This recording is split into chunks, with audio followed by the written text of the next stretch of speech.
Infocomp é uma empresa de desenvolvimento de softwares para a área de recursos humanos e de desenvolvimento de hardware de relógio de ponto eletrônico. Né? A portaria 1510, lançada em agosto, né? Aqui o que o Ministério lançou, alguns fabricantes de relógio de ponto, não muitos, não sei porquê, mas alguns fabricantes de relógio de ponto, cerca de 15 fabricantes, foram chamados para uma reunião no Ministério do Trabalho. Né? E eu participei dessa reunião, então foi uma reunião onde nós, fabricantes, fizemos assim, passamos o dia lá questionando o Ministério e conseguimos aí obter bastante informações.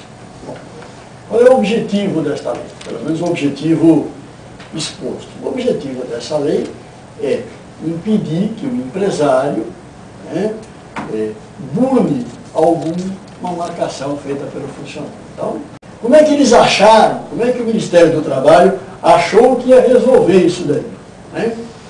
Eles mexeram em dois pontos principais.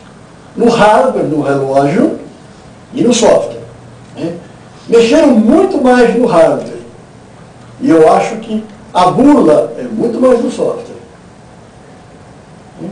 Bom, no hardware, a primeira coisa eles batizaram de outro nome, não chamam mais relógio de ponto. Né? Eles batizaram de REP, registrador eletrônico de ponto.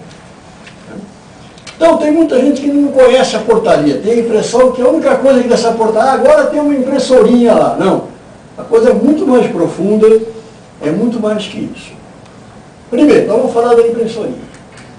A impressora o cara passou o crachá, botou a digital, qualquer coisa, vai imprimir o ticket dele. Primeira coisa importante, se não conseguir imprimir o ticket, por exemplo, acabou o papel na impressora, o relógio não pode receber a marcação. Então, uma das coisas que o relógio tem que ter é um mecanismo para não receber a marcação antes de concluir a impressão. Então nós tivemos que desenvolver nos nossos REPs um mecanismo para travar o recebimento e só considerar aquela leitura quando ele conseguiu imprimir. Então é um negócio que precisa ficar muito esperto na reposição da bobina.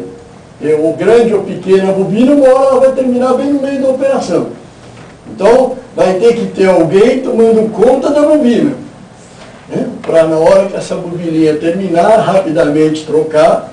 Né? E tem que observar, inclusive, uma das coisas importantes para observar nos REPs é a facilidade ou não da troca dessa bobina. Né? Então, tem impressoras que são mais fáceis de trocar, tem impressoras que são mais difíceis, tem que abrir gabinete. Então, uma das coisas que vocês têm que bem observar na hora de adquirir o equipamento é a facilidade ou não da troca da bobina. Então, esta é a primeiro item, o primeiro quesito que esse relógio tem que ter. Segundo, memória.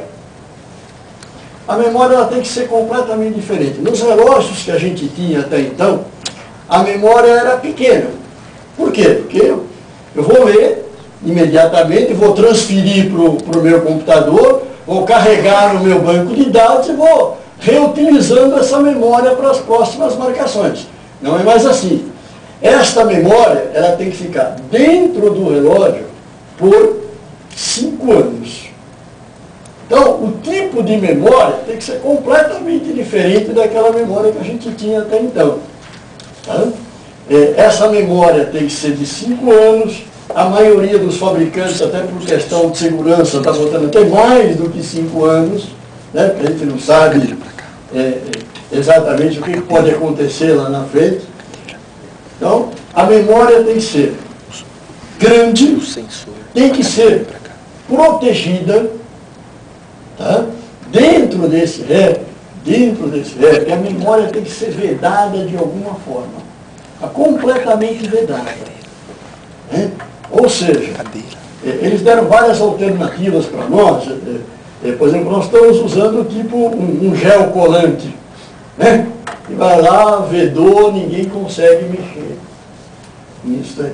Isso é uma das coisas que me preocupa muito, né, que eu acho, minha opinião pessoal, que é um grande erro, que depois nós vamos ficar sem condição de dar manutenção em campo. Né? Porque para tirar isso daí em campo vai ser um negócio impossível. Quer dizer, a gente já percebe que se esse REP quebrar, se acontecer alguma coisa, que todo equipamento está sujeito a acontecer, ele vai ter que ser tirado do local, mandado para a fábrica, a gente vai resolver o problema e devolver o REP. Ele não vai ter condição de manutenção em campo. Né?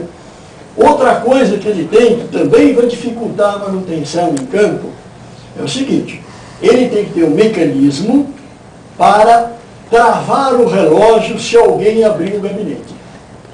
Então, cada um desenvolveu o seu mecanismo, né? Mas é um mecanismo que alguém abriu o gabinete do REP, ele tem que travar, não funcionar mais, e só na fábrica é que pode ser reativado.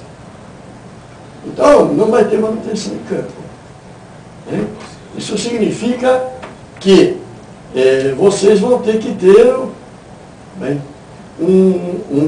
uma reserva. Você precisa de... Né, principalmente quem tem um REP só, vai ficar complicado. Tem quem tem 4, se acontecer alguma coisa com um, trabalha com 3 e vai se virando um pouquinho. Quem tem um só, vai ficar muito vulnerável. Né, vai ficar bastante vulnerável. Outra coisa que tem nesse REP tem que ter uma USB para o fiscal espetar o pendrive. Para quê?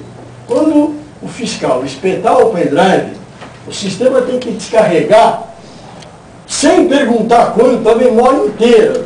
Então, se depois de 5 anos ele aparecer lá e espetar o pendrive, vai descarregar os 5 anos do pendrive dele.